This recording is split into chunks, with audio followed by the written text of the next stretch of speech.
کہ 11ویں شریف کیسے شروع ہوئی، اس کی اصل کیا ہے، اس کی حقیقت کیا ہے، اور قرآن اور حدیث کی روشنی میں اس کی شرعی حیثیت کیا ہے۔ ایک تو یہ بات ہوگی، ایک موضوع کا حصہ یہ ہے۔ دوسرا موضوع کا حصہ یہ ہے کہ 11ویں شریف کن چیزوں پر مشتمل ہے۔ 11ویں شریف جو ہے وہ کن چیزوں پر مشتمل ہے، 11ویں شریف میں ہوتا کیا ہے، کیا کرنا ہوتا ہے ہم نے اور کیا کرتے ہیں اور کیا نہیں کرنا چاہیے، ٹھیک ہے۔ تو یہ ساری باتیں انشاءاللہ العزیز آج کے اس درس میں آپ کی خدمت میں پیش کی جائیں گی۔ بہت تفصیل طلب مضمون ہے، بہت زیادہ ڈیٹیل میں نہیں جاؤں گا، اختصار کے ساتھ جو ضروری باتیں اس موضوع سے ریلیونٹ وہ آپ کی خدمت میں عرض کروں گا۔ اور انشاءاللہ العزیز جو آئندہ دروس کے لیے جو میری پلاننگ ہے وہ میں عرض کر دیتا ہوں۔ مقصد میرا یہ ہے کہ انشاءاللہ العزیز آئندہ ماہ میں ہمارا تو ایک بڑا ایونٹ آ رہا ہے، یوم سیدنا صدیق اکبر رضی اللہ تعالیٰ 22 جمادی ثانی کو جو ہے خلیفہ برحق، یار غار مصطفیٰ، وزیر اعظم مصطفیٰ، خلیفہ برحق امیر المومنین جناب سیدنا ابوبکر صدیق رضی اللہ تعالیٰ، آپ کا یوم وصال ہے، یوم عرس مبارک ہے، تو اس والے سے ہمارا ایونٹ ہوگا، پروگرام ہوگا انشاءاللہ العزیز۔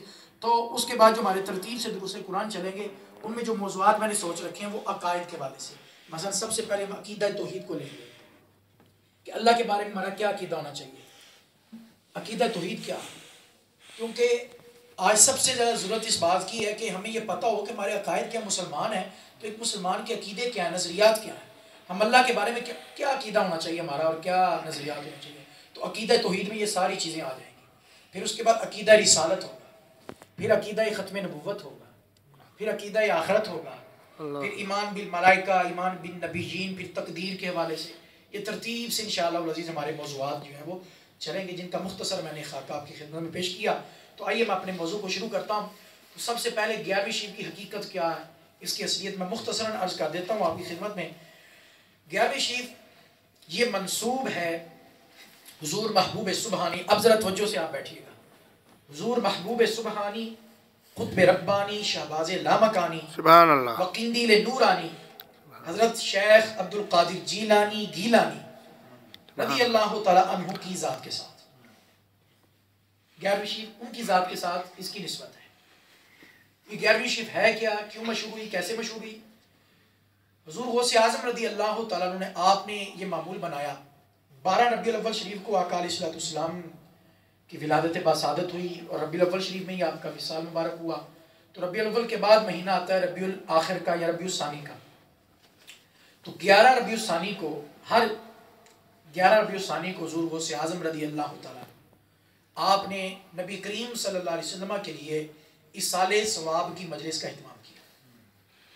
اصال ثواب کی کہ لوگ اکٹھے ہوتے، لوگوں کو بلایا جاتا، دعوت دی جاتی، اکٹھے ہوتے اور کچھ کلام وغیرہ پڑھ کے، ذکر اذکار کر کے، واعظ و نصیحت کر کے اس کا ثواب حضور کی خدمت میں پیش کر دیا۔ لوگوں نے اس میں بہت زیادہ انٹرسٹ شو کیا، دلچسپی ظاہر کی،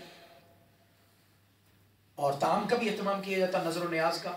تو اس میں لوگوں نے دلچسپی جب ظاہر کی، انٹرسٹ شو کیا، تو پھر حضور غوث اعظم رضی اللہ تعالیٰ نے اس کو پھر ہر مہینے کی چاند کی جو 11 تاریخ کو یہ پروگرام رکھ لیا۔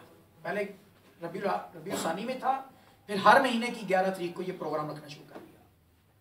آہستہ آہستہ یہ پروگرام پھیلتا گیا، لوگوں کی تعداد بڑھتی گئی، اور مقصد کیا تھا؟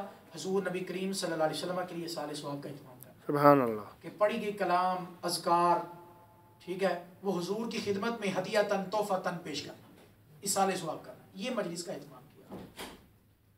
کرتے کرتے وہ ختم کا یا اصال ثواب کا جو اہتمام ہوتا تھا وہ حضور نبی کریم صلی اللہ علیہ وسلم کے لیے ہوتا تھا، اور آپ کے عقیدت مندوں میں حضور غوث اعظم کی 11ویں مشہور ہو گئی، ٹھیک ہے، یہ لفظ مشہور ہو گیا، حضور غوث اعظم کی 11ویں۔ آپ کا وصال ہوا تو آپ کے عقیدت مندوں نے آپ کے اس نیک عمل کو جاری رکھا، اس کو بند نہیں کیا، اس کو روکا۔ میں بھی صرف اس کی ایک خاکہ بیان کر رہا ہوں، پھر اس کو قرآن اور حدیث کی روشنی میں بیان کرتا ہوں۔ تو اس کو بند نہیں کیا، اس سلسلے کو، اس نیکی کے عمل کو جاری رکھا، بڑھ کے بڑھایا، اور کرتے کرتے یہ پورے عالم اسلام میں حضور غوث اعظم کی 11ویں شریف کا یہ عمل پھیل گیا، آپ کا یہ عمل مبارک پھیل گیا، اور حضور غوث اعظم کی 11ویں شریف مشہور ہو گئی۔ بنیاد کیا تھی؟ حضور نبی کریم صلی اللہ علیہ وسلم کے آپ کے لیے اصال ثواب کیا جاتا، تو گویا اس 11ویں شریف کی جو اصل ہوئی وہ اصال ثواب، وہ کیا ہوئی؟ اصال ثواب، کہ ثواب پیش کرنا حضور کی خدمت میں۔ بعد میں عقیدت مندوں نے پھر حضور کی بارگاہ میں پیش کرتے، اور حضور کے تصدق سے دیگر انبیاء کرام، اولیاء کرام، بزرگان دین، اور بالخصوص گویا سمجھ لیں کہ حضور غوث اعظم حضور کی بارگاہ میں ثواب کا تحفہ پیش کرتے رہے۔ حضور نے بدلے میں انعام یہ عطا فرمایا کہ اے میرے پیارے بیٹے، آپ حسنی حسینی سید ہے نا، اے پیارے بیٹے تو مجھے تحفے بھیجتا رہا ثواب کے، جا اب قیامت تک تیری 11ویں شریف ہوتی رہے گی۔ سبحان اللہ، نعرہ تکبیر، نعرہ رسالت، نعرہ تحقیق، نعرہ غوثیہ۔ قرآن پاک میں وَإِذَا حُيِّيتُم بِتَحِيَّةٍ فَحَيُّوا بِأَحْسَنَ مِنْهَا أَوْ رُدُّوهَا، سورۃ النساء 5واں پارہ۔ فرمایا جب تمہیں کوئی تحفہ دیا جائے، گفٹ دیا جائے، ہدیہ دیا جائے، تو فَحَيُّوا بِأَحْسَنَ مِنْهَا، تو تم بدلے میں جواب میں اس سے اچھا گفٹ پیش کرو۔ قرآن کی لفظ ہے نا، اس سے اچھا گفٹ پیش کرو، فَحَيُّوا بِأَحْسَنَ مِنْهَا، اس سے زیادہ اچھا گفٹ پیش کرو، اس سے زیادہ اچھا اپنی استطاعت کے مطابق۔ تو اور اگر زیادہ اچھا نہیں تو کم از کم اس کے برابر کا پیش کر۔ تو گویا قرآن کی اس آیت کی روح کو سامنے رکھتے ہوئے، اس آیت کو سامنے رکھیں تو حضور غوث اعظم گفٹ پیش کیا کرتے تھے حضور کی بارگاہ میں، تو آقا علیہ الصلوۃ والسلام نے انعام اس سے اچھا گفٹ یہ عطا فرمایا کہ تو میری خدمت میں ثواب پیش کرتا رہا، میرے لیے سال ثواب کا اہتمام کرتا رہا، اب قیامت تک تیرے لیے سال ثواب کا اہتمام کیا جاتا رہے گا۔ اور لوگ 11ویں شریف ہر طرف پورے عالم میں جو ہے یہ 11ویں شریف کے چرچے ہوں گے، ڈنکے بجائیں گے۔ یہ تو تھی 11ویں شریف کا ایک مختصر سا خاکہ کیسے شروع ہوئی، ٹھیک ہے۔ اب آئیے اس میں 11ویں شریف کن چیزوں پر مشتمل ہے، 11ویں شریف کن چیزوں، 11ویں شریف میں ہم کیا کیا کام کرتے ہیں، تو اس میں جو ہے کل ہم 11ویں شریف میں سمجھ لیں کہ 5 چیزیں ہیں جو ہم 11ویں شریف میں کرتے ہیں۔ کتنی چیزیں ہیں بولیں؟ 5 چیزیں۔ میں بہت کوشش کر رہا ہوں آسان سے آسان لفظوں میں آپ کی خدمت پیش کروں۔ 5 چیزیں۔ پہلی چیز اس میں ہم اصال ثواب، پہلی چیز کیا ہے؟ اصال ثواب۔ دوسرا ہم یہ کرتے ہیں الموسوم بالغیر۔ موسوم بالغیر کا مطلب یہ ہوتا ہے کہ ہم اس کو غیر اللہ کے نام کے ساتھ منسوب کرتے ہیں۔ حضور غوث اعظم کی 11ویں شریف، حضور غوث اعظم خدا نہیں ہے، غیر اللہ ہے، غیر خدا ہے، تو یہ غیر خدا کی طرف نسبت ہو گئی۔ 2 چیزیں ہو گئیں۔ تیسرا کام اس میں جو ہے وہ تعین الیوم۔ تعین الیوم کا مطلب ہوتا ہے دن مقرر کرنا۔ تعین الیوم کا مطلب کیا ہے؟ دن مقرر کرنا۔ ہم دن مقرر، جیسا کہ ہم نے اناؤنس کیا کہ اتوار کے دن ہمارا پروگرام ہے درس قرآن کا، آپ سب تشریف لائیں، ٹھیک ہے۔ دن مقرر کرنا، یہ تیسری چیز اس میں پائی جاتی ہے۔ اور چوتھی چیز اس میں یہ پائی جاتی ہے فاتحہ برطعام۔ فاتحہ برطعام، فاتحہ برطعام کا مطلب یہ ہے کہ آخر میں اب بے توفیق اپنی خوشی سے لوگ کھانے کا، طعام کا اہتمام کرتے ہیں اور اس پر کلام پڑھی جاتی ہے اور دعائے خیر کی جاتی ہے۔ یہ چوتھی چیز ہے اس میں۔ 5ویں چیز اس میں جو ایڈ ہوئی ہے وہ یہ ہوئی ہے کہ اس میں ممکن ہو حالات ساتھ دیں تو بندہ اس میں واعظ و نصیحت، جس طرح کبھی بیان ہو رہا ہے درس قرآن کا پروگرام رکھ لیا جائے، واعظ و نصیحت کر لی جائے، قرآن و حدیث کی اور اسلام کی تعلیمات بیان کر لی جائے، ٹھیک ہے۔ بزرگان دین کا بھی یہ طریقہ کار تھا، تو واعظ و نصیحت اور اسلام کی تعلیمات پیش کرنا۔ یہ 5 چیزوں پر مشتمل یہ 11ویں شریف ہے، یہ ایک پیکج ہے۔ 11ویں شریف ایک خوبصورت یہ پیکج ہے جس میں 5 چیزیں پائی جاتی ہیں: اصال ثواب، الموسوم بالغیر، تعین الیوم، ٹھیک ہے، فاتحہ برطعام، اور واعظ و نصیحت اگر ممکن ہو، ٹھیک ہے۔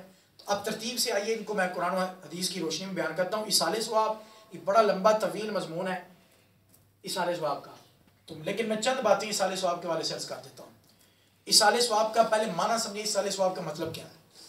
اصال ثواب کا مطلب یہ ہے کہ ہم کوئی بھی نیکی کریں، عبادت کریں، تو کلام پڑھیں، ذکر کریں، درود و سلام پڑھیں، کوئی بھی عمل نیکی کا کریں، ہم وہ پڑھ کے اپنے فوت شدہ مسلمانوں کو اس کا ثواب پہنچائیں۔ یہ ثواب پہنچانے کا جو عمل ہے یہ اصال ثواب کہلاتا ہے۔ طریقہ کار کیا ہوتا ہے؟ ہم خود براہ راست نہیں پیش کرتے، ہم جو کچھ بھی پڑھا ہوتا ہے، ہم جو کچھ بھی پڑھا ہوتا ہے وہ پڑھا گیا کلام، اذکار، وظائف، جو کچھ بھی ہم پڑھتے ہیں، نیکی جو بھی ہم نیکی کرتے ہیں، صدقات و خیرات بھی اس میں شامل ہے، ٹھیک ہے، نوافل بھی اس میں شامل ہے، حج بھی اس میں شامل ہے، دیگر عبادات بھی اس میں شامل ہیں۔ تو جو بھی عبادات، نیکی کے عمل، اعمال صالحہ کرتے ہیں، ہم ان کا ثواب اللہ کی پاک بارگاہ میں پیش کرتے ہیں. مولا یہ جو ہم نے پڑھا اس کا ثواب تیری پاک بارگاہ میں پیش کرتے ہیں. تو اپنی قدرت سے ہمارے فلاں فوت شدہ مسلمان کو پہنچا دے, ہمارے فلاں فوت شدہ مسلمان کو پہنچا دے. ایصال کا مطلب ہوتا ہے پہنچانا. ایصال کا مطلب کیا ہوتا ہے؟ ثواب کا معنی آپ جانتے ہیں, ثواب, ٹھیک ہے. تو ثواب پہنچانا. ہم نہیں پہنچاتے, اس پوائنٹ کو سمجھنا. ہم نہ ہم پہنچانے کی قدرت رکھتے ہیں, نہ صلاحیت رکھتے ہیں. ہم تو اللہ کی بارگاہ میں پیش کرتے ہیں. اللہ تعالیٰ اپنی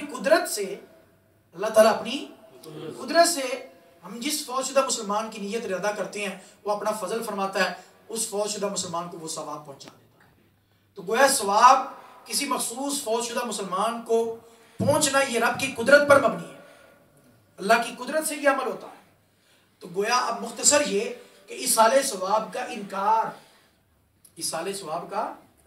انکار یہ رب کی قدرت کے انکار کے مترادف ہے. ایصال ثواب کا انکار یہ رب کی قدرت کے انکار کے مترادف ہے. کیونکہ ایصال ثواب کا مطلب ہے کہ رب فلاں شخص کو ثواب پہنچا دے.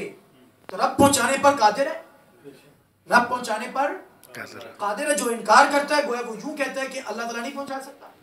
اس سے معنی تو یہ ہوا, کیونکہ ایصال ثواب کا معنی تو ہم یہ لے رہے ہیں کہ ہم اللہ کی پاک بارگاہ میں پیش کرتے ہیں. رب اپنی شان سے, اپنے فضل سے, اپنے کرم سے, اپنی قدرت سے جس بندے کی ہم نیت کرتے ہیں اللہ تعالیٰ اس کو پہنچا دیتا ہے. یہ اللہ کی قدرت پر مبنی ہے. تو ایصال ثواب کا تعلق قدرت خدا کے ساتھ ہے. ایصال ثواب کا تعلق قدرت خدا کے ساتھ ہے, تو اللہ کی قدرت پر. تو اس لیے ایصال ثواب کا انکار کرنا یہ یوں ہے جیسے رب کی قدرت کا انکار کرنا.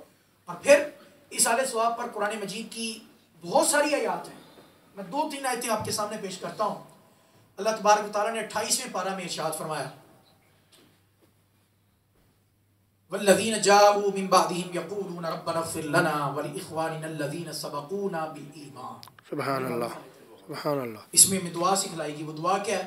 فرمایا مجھ سے یوں دعا کرو, ربنا اغفر لنا, اے ہمارے رب ہمیں بخش دے, وَلِإِخْوَانِنَا الَّذِينَ سَبَقُونَا بِالْإِيمَانِ, اور ہمارے ان بھائیوں کو بخش دے جو ایمان کی حالت میں ہم سے پہلے رخصت ہو گئے اس دنیا سے. اللہ.